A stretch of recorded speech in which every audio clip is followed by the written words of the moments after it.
Coucou, si vous avez cliqué sur cette vidéo, c'est sûrement pour pouvoir reproduire cette magnifique veste que j'ai réalisée au crochet.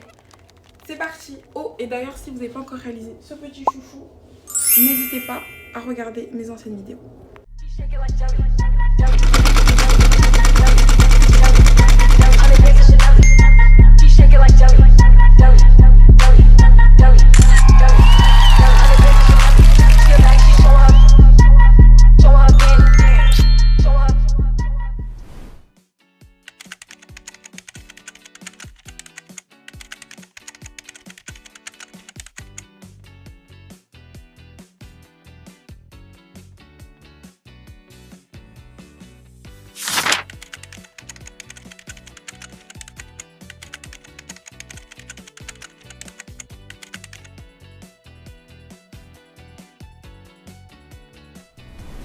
Alors certes, cette vidéo n'est pas un tuto détaillé, mais je vous explique quand même les étapes pour pouvoir réaliser cette veste. Alors comme je vous l'ai écrit précédemment, vous avez besoin de 3 rectangles et ces 3 rectangles seront assemblés en ligne en mettant au milieu le plus petit des rectangles. Une fois que vous avez réalisé cette étape, il est temps de se charger des poignets, donc vous avez besoin de poignets. Pour la hauteur du poignet, je vous conseille de réaliser 12 mailles et en ce qui concerne la longueur, elle correspond à votre tour de poignet.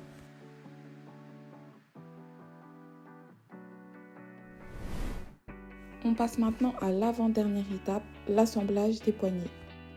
Vous allez vous apercevoir que votre poignet est beaucoup plus court que votre manche et c'est totalement normal. C'est ce qui va vous permettre d'avoir cet effet un peu resserré autour du poignet. Ça et le fait que ce soit côtelé. Donc au moment de l'assemblage, il faudra tirer sur la partie poignet comme si c'était un élastique de sorte à ce qu'elle fasse la même largeur que votre manche.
Et voici la dernière étape qui consiste à plier la manche en deux et ensuite à coudre ou à crocheter.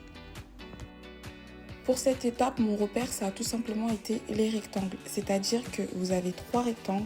Le rectangle du milieu correspond au dos. Les rectangles sur les côtés correspondent aux manches. J'ai donc tout simplement plié les manches.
Et voilà le résultat.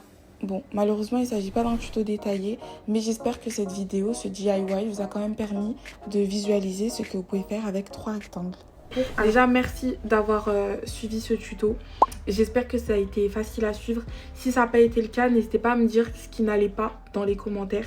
Vraiment, toute critique est bonne à prendre parce qu'en soi, ça peut que m'aider à m'améliorer. N'hésitez pas à liker la vidéo, s'il vous plaît. Abonnez-vous pour d'autres tutos. Faites-moi aussi des suggestions dans l'espace commentaire, s'il vous plaît. Dites-moi ce que vous aimeriez voir comme tuto. Sachant que là, j'allais dire que le printemps arrive, mais le temps que la vidéo sorte, je pense que le printemps sera déjà là. Donc même en fonction des saisons, dites-moi les tenues que vous aimeriez voir. Gardez à l'esprit que je suis débutante, donc en soi, même moi, ça peut m'aider à m'améliorer les propositions que vous allez me faire. Et si vous m'en faites, faites-moi ça s'il vous plaît. Et voilà, en tout cas, merci d'avoir suivi la vidéo. Likez, abonnez-vous. Envoyez-moi s'il vous plaît vos créations en DM Insta. Je suis pas submergée par DM Insta, vous allez voir, peut-être j'ai même pas 100 abonnés. Vraiment, j'ai même pas 50 abonnés sur Insta. Donc allez-y, n'hésitez pas.